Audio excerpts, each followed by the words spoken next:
had a piece of fabric that was about 10 inches by 5 inches.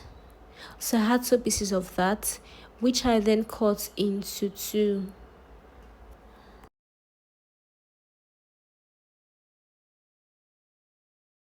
Then I attached the fabric to both ends of the zip. So I had the right side facing inward. The right side of the fabric was facing the zip, while the wrong side is the one outside. Then I used pin to pin down the fabric to the zipper so that it is well positioned while I stitch. Then I repeated the same step for the other side of the zipper, but bear in mind that it is advisable to fix the zip to the zipper before closing the other end of the zipper. So I stitched one end of the zipper, like I just stitched the fabric to the zip as you can see in the video. Then when I remembered that I had not fixed the zip to the zipper, I had to do that before putting the fabric back to the zipper. Then I folded the fabric before top stitching, like you can see in this part of the video. I repeated the same step for the second side of the zipper and ended up with this.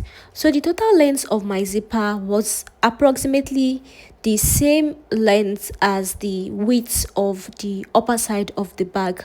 I don't know if that makes sense, but I'll just like show an arrow up there so you understand what I'm talking about. You can see that when I placed the zipper to the bag, it was the exact width, like it was almost the same measurement. So that is actually what you should aim for while you're making the zipper.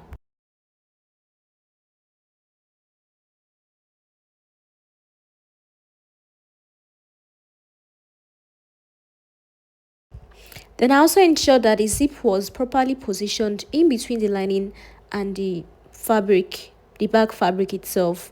So I had the right side for the lining and also the bag facing each other, while the wrong side were outside.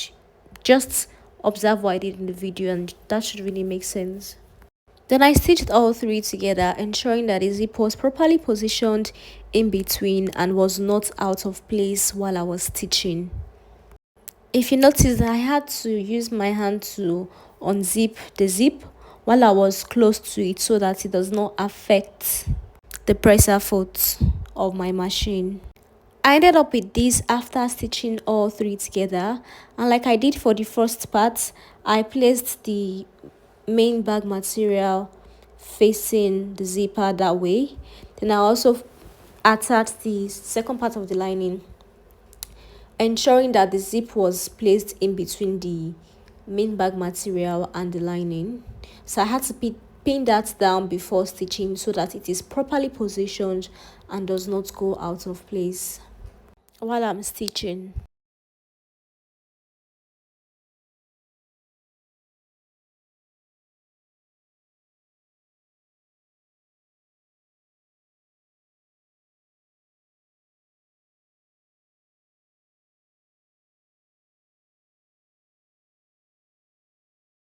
If you are interested in watching the full video of this bag, please click on the link on the top right corner of your screen.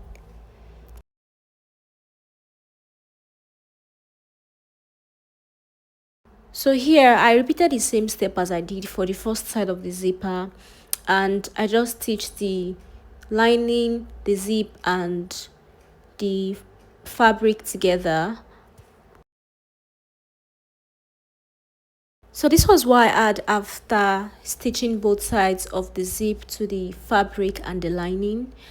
And the last thing that I did was to top stitch on the fabric and the lining, and I ended up with this. So if you'd like to see the full video of this bag, click the link up